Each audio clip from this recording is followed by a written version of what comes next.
ქალბატონო სოფიო, მოგესალმებით. ძალიან დიდი მადლობა, რომ გვეწვიეთ და საუბრობთ ძალიან მნიშვნელოვან თემაზე.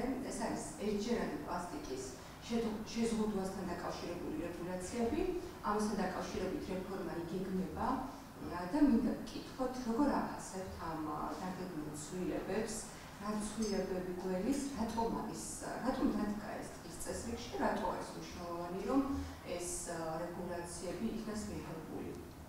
მოგესალმებით, მივესალმებით ჩვენს მაყურებელს. ძალიან დიდი მადლობა ამ თემით დაინტერესებისათვის. ჩვენი ორგანიზაცია ზოგადად მუშაობს ეროვნულ და საერთაშორისო ექსპერტებთან ძალიან მჭიდროდ და ნარჩენების პრევენცია და განსაკუთრებით პლასტიკის ნარჩენებით დაბინძურება გახლავთ ჩვენი ორგანიზაციის ერთ-ერთი მნიშვნელოვანი მიმართულება. რომ არ მოგატყუოთ, ბოლო 5 წელია ჩვენი არაერთი კვლევა განვახორციელებთ ამ მიმართულებით და შედეგები, რომლებიც დავდეთ, არის სუსტად საფუძველი იმ რეფორმის, რომელსაც დღეს ახორციელებს გარემოს დაცვისა და სოფლის მეურნეობის სამინისტრო.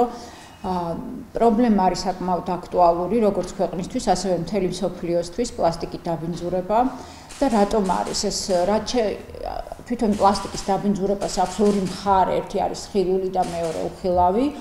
მე დავიწყებ ხილ მხარესთან დაკავშირებით პრობლემებზე, რაც არის უშუალოდ გარემოს დაბინძურებასთან დაკავშირებული. ჩვენ გასულ წელს დავასრულეთ კვლევა მსოფლიო ბანკთან ერთად. ჩვენ დრონების გამოყენებით და IT ტექნოლოგიებით ბრიტანულ კომპანია ლიფსთან ერთად ჩავატარეთ კვლევა. მთელი შავი ზღვის სამეგრელოს რეგიონის სანაპირო შევისწავლეთ და მდინარე რიონის აუზი მთლიანად დავათვალიერეთ როგორც დრონების გამოყენებით, ასევე რაოდენობრივი კვლევის საფუძველზე დავადგინეთ, რომ 80-დან 98%-მდე ჩვენი სანაპიროს და მდინარის აუზის დაბინძურება მოდის სწორედ პლასტიკის ნარჩენებზე და ეს არის რა თქმა უნდა როგორც გარემოს დაბინძურება, ასევე თუ კი ჩვენ საუბრობთ იგივე ტურიზმის განვითარებაზე და ამირწმუნებით, რომ ეს რეგიონი არის მიმზიდველი ტურისტებისთვის, უნდა დავივიწყოთ, თუ არაფერს არ გავაკეთებთ, უნდა დავივიწყოთ საერთო ტურიზმი. რაც შეეხება სხვა მხარეს, როგორც ეგრეთ წოდებულ უხილავ პრობლემას, რომელიც უკვე ადამიანის ჯანმრთელობას უტყამს, ეს გახლავთ ის, რომ როგორც მექანიკური, ასევე მზის სხივების ზემოქმედების შედეგად პლასტიკი იშლება მიკროპლასტიკებად და ფაქტურად არ არსებობს ადამიანში ორგანო, სადაც არ ხდება მისი აკუმულაცია და არ იწვევს ძალიან სერიოზულ არ წარმოადგენდა სერიოზულ პრობლემას. პრობლემა შეიძლება შეუძლია ჯანმრთელობის პრობლემასთან დაკავშირებით ძალიან ბევრი საერთაშორისო კვლევა დაიდო. სულ ეხლა ხანს ამერიკის შეერთებული შტატების საკვების და მედიკამენტების ადმინისტრაციამ გამოაქვეყნა კვლევა, რომელიც ამტკიცებს, რომ ძალიან საშიში არის და იწვევს როგორც ენდოკრინოლოგიურ, ასევე სისხლძარღვთა დაავადებებს, გავლენას, სიმსივნურ რისკებს, იმიტომ რომ წარმოიდგინეთ ის ილექება მაგალითად იგივე სისხლძარღვებში და სისხლძარღვების და გულსისხლძარღვთა დაავადების სერიოზული საფრთხეები არსებობს. სწორედ აი ამ კვლევების რომ არაფერი ვთქვათ იმაზე, რომ ზღვის ეკოსისტემებზე, ეს ეკოსისტემას ეგრებს ხდება ეკოსისტემაში რა პროცესები მიდის და რა ზიანის მომტანია ეს ეკოსისტემის როგორც უკვე აღნიშნეთ, როგორც იშლება და ანუ ორი მხარე არის. ერთი არის რომ ილექება ზღვის ფსკერზე და აი დღეს ფაქტიურად წარმოუდგენელი ძალიან ბევრი მეთევზე, რომელსაც ჩვენ ამ კვლევის პერიოდში ვესაუბრებოდით, მკვლევარი, რომელსაც შავი ზღვის მაგალითად ფსკერის შესწავლა აინტერესებს, ვერ ახერხებს, ძალიან უჭირთ, იმიტომ რომ მთლიანად შავი ზღვის ფსკერი არის დაფარული პლასტიკის ნარჩენებით. გარდა ამისა, რაც შეეხება მიკროპლასტიკს, უკვე ხდება ზღვის თევზების თუ ძუძუმწევრების ორგანიზმებში მათი აკუმულაცია და როგორც წყლის გავლით, ასევე აი ამ თევზების გავლით შემდეგ ადამიანის ორგანიზმში ხდება ეს დამაბინძურებელი, რომ არაფერი ვთქვათ იმაზე, რომ ხშირად თვითონ უშუალოდ პლასტიკის ნივთების დიდი რაოდენობით იჭედება თევზების თუ ძუძუმწოვრების, ზღვის ძუძუმწოვრების ხორში და ძალიან დიდი რაოდენობით ხდება მათი განადგურება და ეწირება არაერთი ზღვის ფაუნის წარმომადგენელი. როცა ნიადაგში ხდება ნიადაგში რა ხდება? იცით რა არის, გროვდება და ხდება იგივე ადამიანის საბოლოოდ ეს კვებითი ჯაჭვით ხდება ადამიანის ორგანიზმში და ხდება ადამიანის ორგანიზმისთვის სერიოზული გამოწვევა ჯანმრთელობის კუთხით.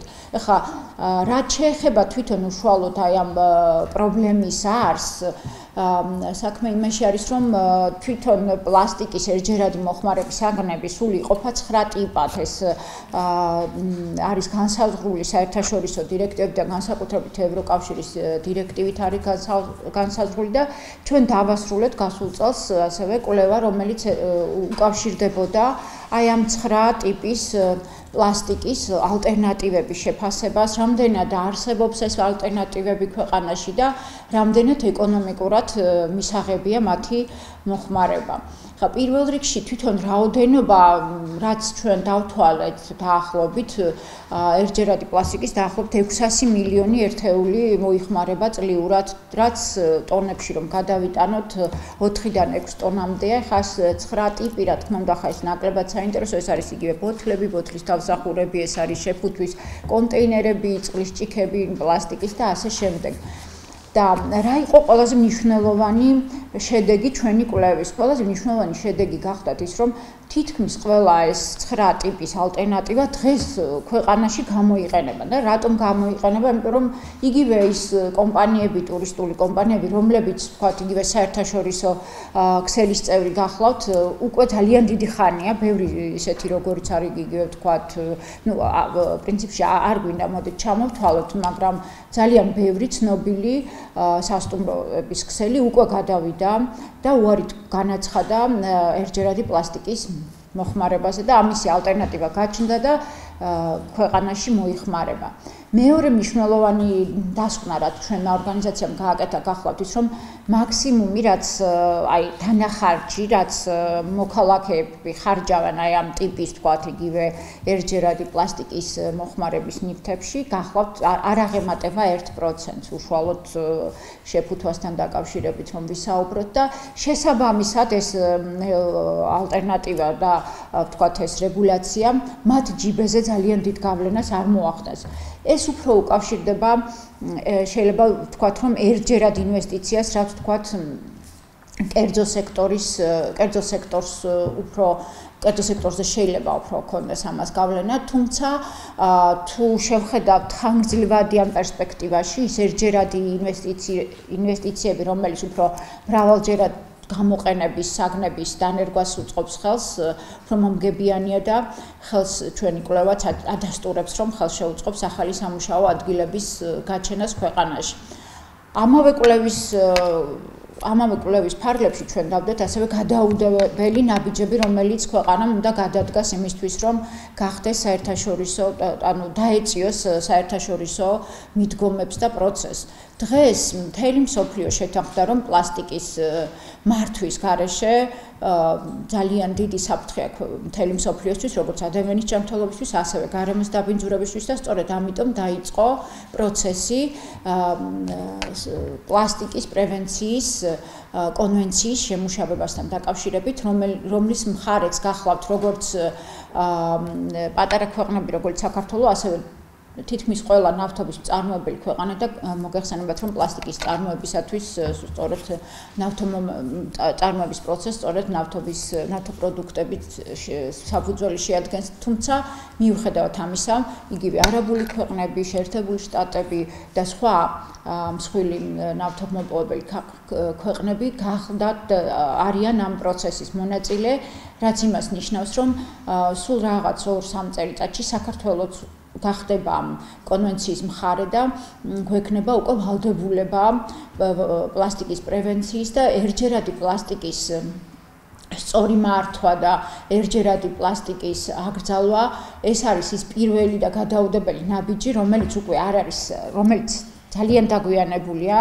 ჩვენი დასკვნებიდან გამომდინარე და რომელიც არ არის მხოლოდ გარემოს დაბინძურებასთან დაკავშირებული პრობლემა, არამედ პირველ რიგში უკავშირდება სწორედ ადამიანის ჯანმრთელობას და შესაბამისად ამ რეგულაციის განხორციელებაში მე ვფიქრობ, რომ ფართო საზოგადოების ჩართულობა და მხარდაჭერა არის ძალიან ნათელი, იმიტომ რომ ჩემს ირგვლივ დღეს ძალიან ცოტა არის ისეთი ადამიანი, რომელიც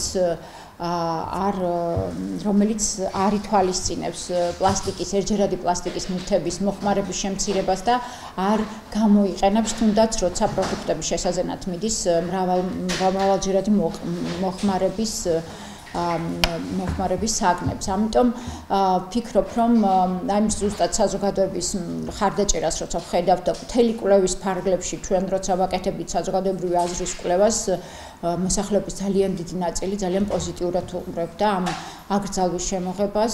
ვფიქრობ, რომ ეს ამ რეგულაციის ასამუშავებლად ახლა ძალიან მნიშვნელოვანია, რომ კერძო სექტორმაც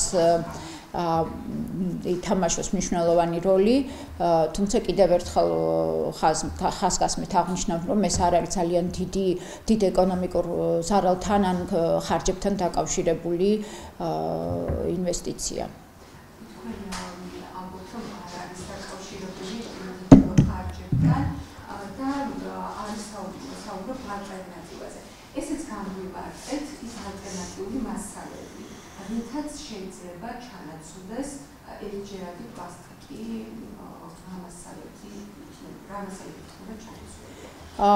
თუნდაც ის რომ აი სულ ელემენტარული პლასტიკის ბოთლებით წყლის გაყიდვა.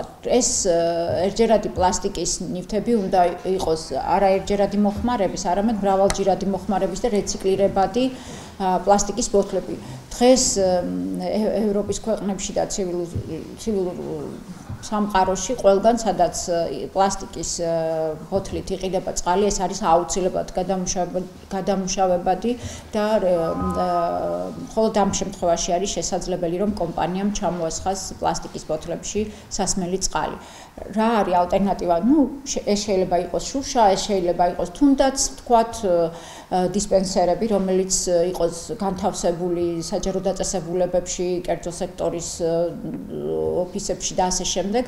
და არა ის ერჯერადი პლასტიკში თქვათ წყლის მოხმარება. ასევე დღეს ძალიან დიდი აქცენტი კეთდება შესაფუთ მასალებზე. შესაფუთი მასალების ალტერნატივად ძირითადად ეს არის განხილული არის ქაღალდი და მუყაო და მე ვფიქრობ, რომ დღეს აი რომ გაკეთდეს ალბათ ალტერნატივა, ჩვენ ნახავთ, რომ ყველა ესეთი პოპულარული განსაკუთრებით ახალგაზრდებისთვის პოპულარული სტრაფიკების ობიექტები დღეს უკვე უარს აცხადებენ პლასტიკის შეფუთვაზე და თვითონაც აცნობიერებენ როგორც პრობლემის არსს, ასევე იმას, რომ საზოგადოების მოთხოვნა ნამდვილად არის პლასტიკის, ერჯერადი პლასტიკის ჩანაცვლება.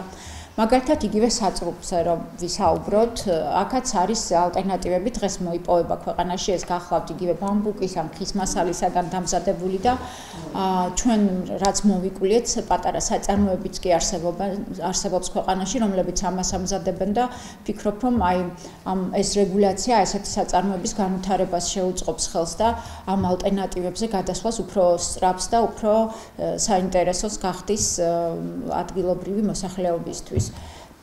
გარდა ამისა, რა თქმა უნდა, ძალიან მნიშვნელოვანი არის თვითონ საზოგადოების დამოკიდებულებაში, ქცევაში ცვლილება და მე დღეს ვფიქრობ, რომ ეს ცვლილება არის ნიშანდობლივი.